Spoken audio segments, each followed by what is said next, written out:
ஒரு ஸ்ட்ரெஸ்ஃபுல்லான மொமெண்ட் நடக்குது அப்படின்னா, அந்த ஃபீலிங்ஸ் எல்லாம் கொட்டி தீர்க்கிறதுக்கு நம்ம ஜர்னலிங் பண்ணுறோம். ஜர்னலிங்னா ஆக்சுவலாக என்ன? ஒரு நாளேடு. நீங்க டைரியில எப்படி டெய்லி நைட் எல்லா விஷயத்தையும் முதல்லலாம் எழுதி வச்சுட்டு இருந்தீங்களோ, அதே மாதிரி உங்களோட எமோஷன்ஸ் பைல் அப் ஆகும்போது, நீங்க அன்பிளசன்ட்டா ஃபீல் பண்ணும்போது, அத வெளியில சொல்லி பிரச்சனை ஆகுறதுக்கு எழுத்துப்பூர்வமா கொட்டுறது தான் ஜர்னலிங். பட் இத நம்ம எப்படி எழுதுறோம்? கண்டது, தோணுனது, வந்தது, நம்ம நினைக்கிற எல்லா விஷயங்களையும் எழுதி வச்சுடுறோம்.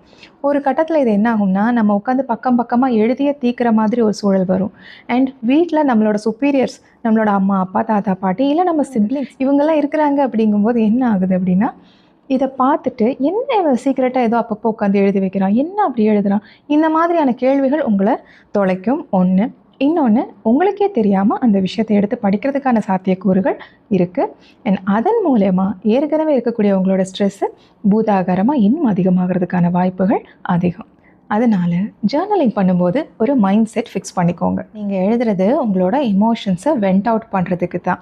உங்ககிட்ட இருக்கக்கூடிய அந்த வெயிட், எமோஷ்னல் வெயிட், அந்த ஹெவினஸ் உங்கள் உடம்பை விட்டு போகணும். நீங்கள் ரிலாக்ஸ்டாக ஃபீல் பண்ணணும். இதுதான் கோல்.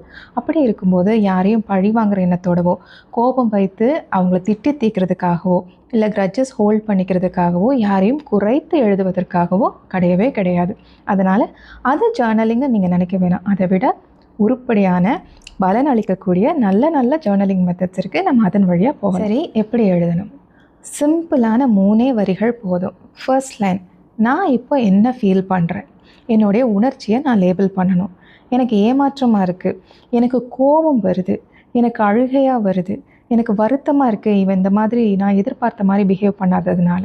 இந்த மாதிரி உங்களோட உணர்ச்சியை நீங்கள் முதல்ல லேபிள் பண்ணுங்க. செகண்ட் லைன், நீங்கள் நேம் பண்ணீங்க இல்லையா ஒரு உணர்ச்சி, அந்த மாதிரி உணர்வதற்கான காரணம் என்ன, உங்களுடைய அந்த ட்ரிகரிங் பாயிண்ட் என்ன, எதனால் நீங்கள் எப்படி உணர்றீங்க, அதை எழுதுங்க. 3வது லைன், அதனால் இனி நான் என்ன பண்ண போகிறேன்னா, நீங்கள் என்ன பண்ண போகிறீங்க, என்ன பண்ணணும்னு நினைக்கிறீங்களோ அதை எழுதலாம். மேபி நான் இனிமேல் பவுண்ட்ரிஸ் மெயின்டைன் பண்ண போகிறேன், நான் இனிமேல் எக்ஸ்பெக்ட் பண்ணுறதை கம்மி பண்ணிக்க போகிறேன், நான் இனிமேல் அந்த பர்சன் கிட்ட ஒரு டிஸ்டன்ஸ் மெயின்டைன் பண்ண போகிறேன், இந்த மாதிரி எழுதலாம். ஆர் என்னை கிரிட்டிசைஸ் பண்ண முடியாத படிக்கி, என்ன இன்சல்ட் பண்ண முடியாத படிக்கி, என்னோடய ஸ்கில்ஸை நான் அப்கிரேட் பண்ண போகிறேன், நான் நிறைய விஷயம் கற்றுக்க போகிறேன், இந்த மாதிரியும் ப்ரோஆக்டிவாக நீங்கள் எழுதலாம். 3 minutes டைமர் வச்சு இந்த 3 விஷயங்களையும் நீங்கள் எழுதிட்டு உங்கள் ஜேர்னலை ஃபிசிக்கலாக க்ளோஸ் பண்ணிவிடுங்க. நீங்கள் க்ளோஸ் பண்ணும்போது இதோட இந்த பிரச்சனை முடிஞ்சிச்சு அப்படிங்கிற விஷயத்த நம்புங்க. இந்த மாதிரி நீங்கள் மைண்ட்ஃபுல்லாக ஒரு ஷார்ட் ஜேர்னலிங் பண்ணும்போது அது உங்கள் மனசை கிளியர் பண்ணும், உங்களோட ஓவர் திங்கிங்கை கண்ட்ரோல் பண்ணும், தேவையில்லாத இடங்களுக்கு உங்களோட அட்டென்ஷனோ எனர்ஜியோ பாஸ் ஆகிறத கண்ட்ரோல் பண்ணும். அண்ட் அதுதானே நமக்கும் வேணும், நம்ம நல்லா இருக்கிறது தானே முக்கியம். ஸோ ஜேர்னலிங்கை இந்த மாதிரி ட்ரை பண்ணி பாருங்கள், இது உங்களுக்கு யூஸ்ஃபுல்லாக இருக்கும். இந்த மாதிரி சின்னதாக சிம்பிளாக நீங்கள் எழுதும்போது உங்கள் வீட்டில் இருந்து தேவையில்லாத கேள்விகளும் எழும்பாது. உங்களோட எமோஷன்ஸ்க்கு ரொம்ப டெப்த்தாக அதிகங்கும்போது நீங்கள் தோன்ற எல்லா விஷயங்களையும் எழுதலாம். ஆனால் எழுதுறதுக்கு ஒரு டைம் செட் பண்ணி எழுதுறது உங்களுக்கு கூடுதல் பலன் கொடுக்கும்.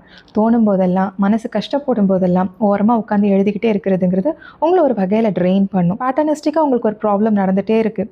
முதல்ல ஒரு நபரை சந்திச்சிங்க, அவங்கக்கிட்ட உங்களுக்கு ஏமாற்றம், இன்னொரு நபரை சந்திச்சிங்க, அவங்கக்கிட்டேயும் உங்களுக்கு முன்னாடி நடந்தது போல ஒரு ஏமாற்றம். இந்த மாதிரி பேட்டர்ன்ஸாக இருக்கும்போது அதை நீங்கள் எழுதி வச்சிங்கன்னா அதை திருப்பி என்றைக்காவது நீங்கள் படிக்கும்போது நெகட்டிவ் எமோஷன்ஸ் ரீஇன்ஃபோர்ஸ் ஆகும். ஒரே மாதிரியான விஷயங்களை நீங்கள் பென் டவுன் பண்ணும்போது உங்களுக்கே அது கொஞ்சம் போரிங் ஆகும், உங்களுக்கே உங்கள் மேலே ஒரு செல்ஃப் பிட்டி வரதுக்கான காரணங்களும் அதிகரிக்கும். அதனால் மைண்ட்ஃபுல்லாக எழுதுங்க. நீங்கள் தனியாக இருக்கீங்க, உங்கள் ஜேர்னல் எடுத்து யாரும் படிச்சிட மாட்டாங்க, அதை வச்சு ஒரு பிரச்சனை க்ரியேட் ஆகாதுங்கிற பட்சத்தில் நீங்கள் எவ்வளோ வேணால் எழுதலாம், என்ன வேணால் எழுதலாம். ஆனால் எழுதிக்கிட்டே இருக்கிறதுங்கிறது ஒரு பேட்டர்ன் ஆகிடக்கூடாது.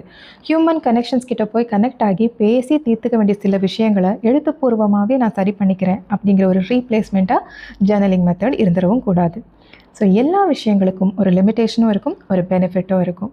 நீங்கள் இதை வளர்ச்சி பாதையில் எடுத்துக்கிற வரைக்கும் உங்களுக்கு இது பலன் அளிக்கும். Take care.